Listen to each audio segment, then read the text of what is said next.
നമസ്കാരം.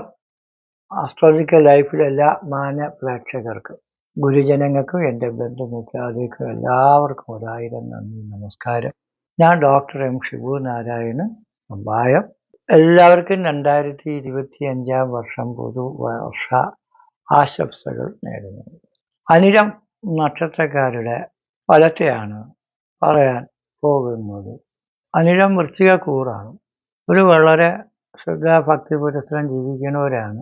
കർക്കശക്കാരാണ്. ആരോടും എന്തും വെട്ടിത്തുറന്ന് സംസാരിക്കുന്നവരാണ്. നിയമജ്ഞന്മാരാണ്. മിടുക്കരാണ്. അവരേത് തൊഴിൽ ചെയ്താലും അതിലൊരു തെറ്റുകുറ്റങ്ങൾ വരാതെ വളരെ ശ്രദ്ധയോടുകൂടി കൈകാര്യം ചെയ്യുന്നവരാണ്. ഇത്തിരി ദേഷ്യവും വാശിയും ഉള്ളവരാണ്. അവർ പറയണത് എല്ലാവരും അനുസരിക്കണം എന്നുള്ള ചിന്തയുള്ളവരാണ്. ഉദ്യോഗസ്ഥന്മാരൊക്കെ സൂക്ഷിക്കണം. ഈ സമയത്ത് നമുക്ക് ഈ വർഷം വൃശ്ചികക്കൂറുകാർക്ക് ആദ്യകാലം മെയ് മാസം വരെ നിങ്ങൾക്കൊരു പ്രശ്നവും ഇല്ല, നല്ലതായിരിക്കും. എന്തെന്ന് വെച്ചാൽ വേഴഗ്രഹം 7-ലാണ് സഞ്ചരിക്കുന്നത്. മെയ് കഴിയുമ്പോൾ 8 വരും. അവിടെയാണ് സൂക്ഷിക്കാനുള്ളത്. അപ്പോൾ വേഴ 7 നിൽക്കുമ്പോൾ ഗുരുശുക്ര കേന്ദ്രകൈവ സുവിധാകസ്തത്രാതുരോ വാച, എത്ര രോഗിയായിട്ട് കിടക്കുന്ന ആളും സുഖിയായിട്ട് ഭവിക്കും. അപ്പോൾ 2ഉം 5ഉം ഭാവാധിപനാണ് ചാരവശാൽ വേഴൻ 7 നിൽക്കുന്നത്. 2ാം ഇടം വിദ്യയ്ക്കും കുടുംബത്തിനും ധനത്തിനും ഐശ്വര്യം കിട്ടും. 5ാം ഇടം സന്താനസ്ഥാനമാണ്. പുത്രസ്യ ലാഭോ അഥവാ ആരോഗ്യന്തി പ്രതിബോധയച്ച മനസന്തുഷ്ട പുണ്യോദയം. സന്താനങ്ങൾക്ക് ഐശ്വര്യവും അഭിവൃദ്ധിയും പുരോഗതികളും ആരോഗ്യവും ബുദ്ധിയൊക്കെ കിട്ടും. പ്രതിഭ, കലാപ്രതിഭ, കായിക പ്രതിഭയൊക്കെ ആകുമ്പോൾ പിള്ളേരെ കൊണ്ട് സന്തോഷം കിട്ടും.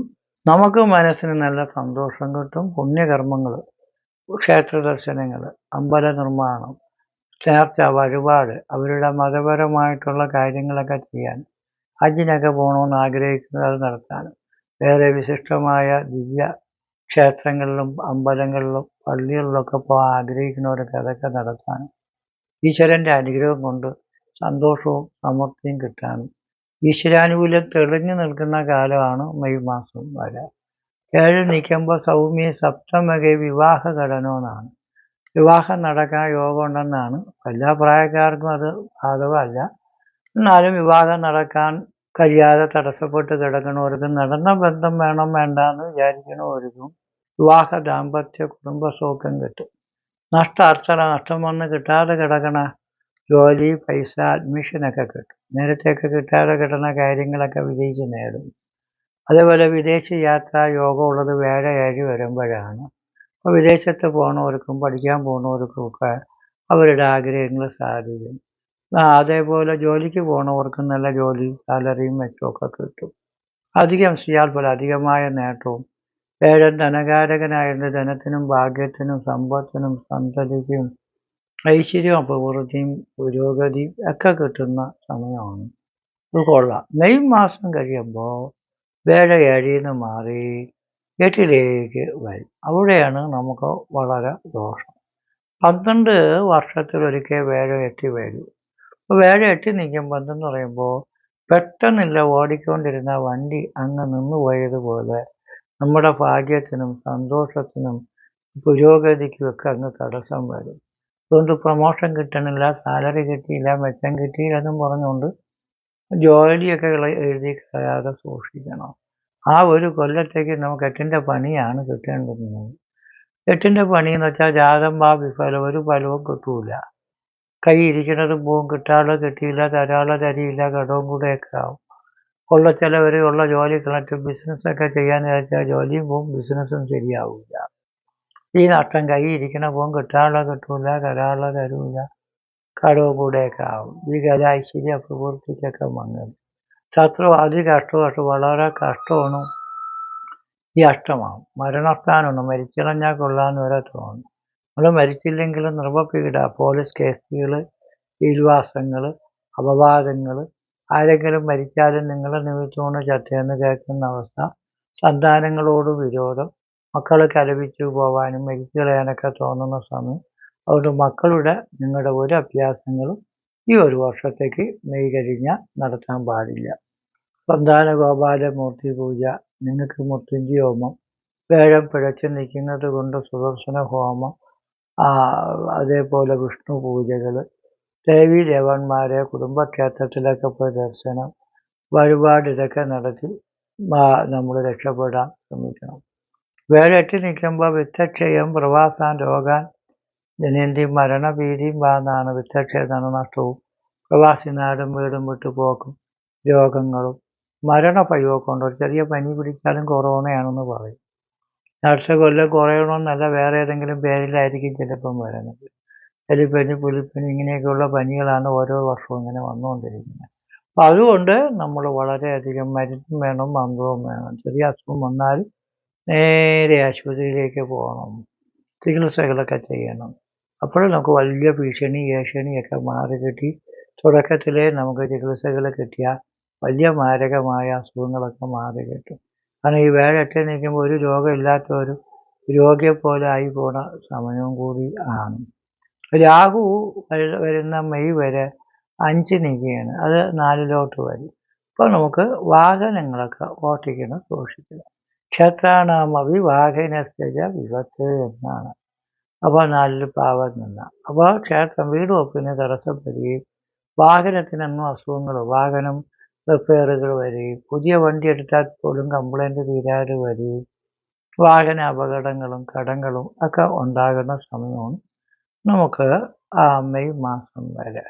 അപ്പോൾ അതുകൊണ്ട് നമ്മൾ മെയ് മാസം വരെയല്ല, ഏറ്റവും വലിയ ദോഷമെന്ന് പറയുന്നത് അപകടങ്ങളും കടങ്ങൾക്ക് വരുന്നത് മാർച്ച് മാസം മുതൽ മെയ് മാസം വരെ. അപ്പോൾ അതുകൊണ്ട് വളരെയധികം സൂക്ഷിക്കേണ്ടതായിട്ടുള്ള ഘട്ടമാണ്. അതുകൊണ്ട് നമ്മൾ നവഗ്രഹ പൂജ, മൃത്യുഞ്ജോമം, ഐശ്വര്യ പൂജ, ശത്രുസംഹാര പൂജയൊക്കെ ചെയ്യണം. ഉദ്യോഗസ്ഥന്മാരൊക്കെ ആണെങ്കിൽ കറക്റ്റ് നമ്മൾ കാര്യങ്ങൾ നോക്കി നടത്തണം. കാരണം നമ്മൾ ആ ഉദ്യോഗത്തിൽ അലസത കാണിക്കുകയും ദേഷ്യം കാണിക്കുകയും ഉദ്യോഗസ്ഥന്മാരോട് അധികാരികളോട് വിരോധം കാണിക്കുകയും നമ്മൾ തന്നെ തെറ്റ് കാണിച്ചിട്ട് മറ്റവൻ്റെ പേരിൽ കൊണ്ടുവന്ന് കേസ് കൊടുക്കുകയും ഒക്കെ ചെയ്യുന്ന സമയമാണ്. ഈ സമയദോഷം നമ്മൾ അറിഞ്ഞിരുന്നിട്ട് നമ്മളായിട്ട് കുരുക്കി ചെന്ന് ചാടാതെ, കുരുക്കി ചെന്ന് ചാടിയിട്ട് നമുക്ക് രക്ഷപ്പെടാൻ പറ്റാതെ വിഷമിക്കാതെ അപവാദങ്ങളും വിരോധങ്ങളും കുഴപ്പങ്ങളും വരാതെ നമ്മൾ ശ്രമിക്കണം. ഈ വേഴൻ വെട്ടി നിൽക്കുമ്പോൾ നമുക്ക് സർവപ്രണാശോ വിവരോ അപവാദോ ഏതു പ്രദേശോ മരണസ്ഥദാസഹ മതാധികം വേസ്മഗതാഹ വിഘ്ന ഈ ചിന്തനീയാഹ പുനരഷ്ടമേനാണ്. അഷ്ടമത്തിൽ വേഴം വരുമ്പോൾ സർവപ്രഭാവത്തിനും ഐശ്വര്യത്തിനും മങ്ങളുണ്ടാക്കും. വിപതോ വിപത്തുക്കൾ ഒന്ന് മാറി ഓരോ വിപത്തുക്കൾ, അപകടങ്ങൾ, അസുഖങ്ങൾ, വിഷമങ്ങൾ, കടങ്ങൾ ഇതൊക്കെ ഉണ്ടായിക്കൊണ്ടിരിക്കും.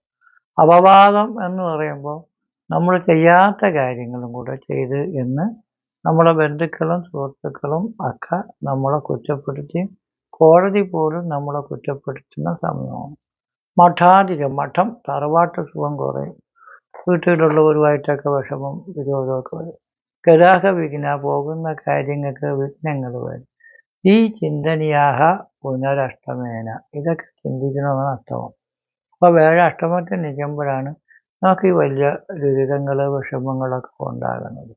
നിങ്ങളും ഭക്തിയോടുകൂടി പ്രാർത്ഥിക്കണം, വാഹനം ഓട്ടിക്കണം, സൂക്ഷിക്കണം. ഷെയർ മാർക്കറ്റ്, റിയൽ എസ്റ്റേറ്റ്, പൈസ ഇടപാടുകളൊക്കെ സൂക്ഷിക്കണം. പാർട്ട്ണർഷിപ്പ് ബിസിനസ്സുകളൊക്കെ ഈ സമയത്ത് നമുക്ക് പരാജയപ്പെട്ടു പോകുന്ന സമയമാണ്. അതുകൊണ്ട് നമുക്കുള്ളത് കൊണ്ട് വേണം പോലെ നമ്മൾ കാര്യങ്ങൾ നടത്തി, കൂടുതലും ഈ നാളുകാർ ഉദ്യോഗം അധികാരമൊക്കെ ഉള്ള ആൾക്കാർ ഉദ്യോഗസ്ഥരെ പോലെ മറ്റുള്ള ആൾക്കാർക്ക് വേണ്ടി നല്ല അധ്വാനിച്ച് പരിശ്രമിച്ച് പണം സമ്പാദിക്കുന്നവരൊക്കെയാണ്. ഈ സമയത്ത് നമ്മൾ ചെറിയൊരു വിരോധം കാണിച്ച് ഇത്രയും കാലവും നേടിയെടുത്ത സ്നേഹവും സന്തോഷവും ഒരു നിമിഷം കൊണ്ട് അസ്തമിക്കാതിരിക്കാൻ സൂക്ഷിക്കണം.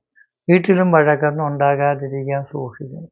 നമുക്കും ചെറിയ വിരോധം മാത്രമല്ല, മരിച്ചു കളഞ്ഞാൽ കൊള്ളാമെന്നൊക്കെ തോന്നുന്ന ഗ്രഹപ്പിഴയുള്ള സമയമാണ് ഈ വേഴഗ്രഹം എത്തി നിൽക്കുന്നത്. അതുകൊണ്ട് നിങ്ങളെ കൊല്ലാതിരിക്കണം. ഈ ദോഷങ്ങൾ മാറുന്നതിന് വേണ്ടി നമുക്ക് ഗണപതി പൂജയും ഭഗവതി പൂജ, വിഷ്ണു പൂജയൊക്കെ ചെയ്യണം. കാലഭൈരവ ക്ഷേത്രത്തിൽ അമാവാസി പൂജയുണ്ട്, അതിൽ പങ്കെടുക്കാൻ പറ്റുമെങ്കിൽ വളരെ നല്ലതാണ്. കാരണം അവിടെ എല്ലാ ദൈവങ്ങളും ബ്രഹ്മ, വിഷ്ണു, മഹേശ്വരൻ, ഗണപതി, ശിവൻ 3 ഭാവത്തിൽ, നവഗ്രഹങ്ങൾ, ഗായത്രി ദേവി, ശാസ്താവ്, മുരുകൻ, ഗണപതി, ഹനുമാൻ, പുതത്താൻ എല്ലാ ദൈവങ്ങളും ഉള്ള അമ്പലമാണ്. അമാവാസിയിലന്ന് രാവിലെ തൊട്ട് വൈകുന്നേരം വരെ അമ്പലം തുറന്നിരിക്കും. അപ്പോൾ നമുക്ക് എപ്പോഴും ഇവിടെ വന്ന് തൊഴുക. പൂജകളും വഴിപാടുകളും ഒക്കെ നടത്താൻ താല്പര്യമുള്ള ഭക്തജനങ്ങൾ ഈ ഫോണിലെ മെസ്സേജിലേക്ക് വാട്സപ്പിലേക്ക് മെസ്സേജ് അയക്കണം. പിന്നെ ജാതകത്തിൽ നല്ല സമയമാണെങ്കിൽ ജീവിതത്തിൽ നമുക്ക് വലിയ കുഴപ്പം ബാധിക്കില്ല. ജാതകം പരിശോധിക്കണമെങ്കിൽ ജനനത്തീയതി, ജനിച്ച സമയം, ജനിച്ച ജില്ല, പേര്, നക്ഷത്രം അതൊക്കെ അയച്ചു തന്നാൽ നമുക്ക് നോക്കാൻ പറ്റും. അത് നല്ല സമയമാണെങ്കിൽ നിങ്ങൾക്ക് ഒന്നുകൊണ്ടും പേടിക്കരുത്. ദോഷ സമയമാണെങ്കിൽ നമ്മൾ പരിഹാരമൊക്കെ ചെയ്ത് നമ്മൾ അമ്പലങ്ങളിലും കുടുംബക്ഷേത്രത്തിലും ദേവന്മാർക്കുമൊക്കെ നിവർത്തിയുള്ള കാര്യങ്ങളൊക്കെ ചെയ്ത് പ്രവർത്തിക്കുമ്പോൾ നമ്മുടെ വിഷമതകളും ദുരിതങ്ങളും എല്ലാം നമുക്ക് മാറി നല്ലത് വരാനുള്ള ചാൻസ് നമുക്കുണ്ടാവും. നിങ്ങൾക്ക് എല്ലാവർക്കും നല്ലത് വരട്ടെ എന്ന് പ്രാർത്ഥിച്ചുകൊണ്ട് നിർത്തുന്നു. നന്ദി, നമസ്കാരം.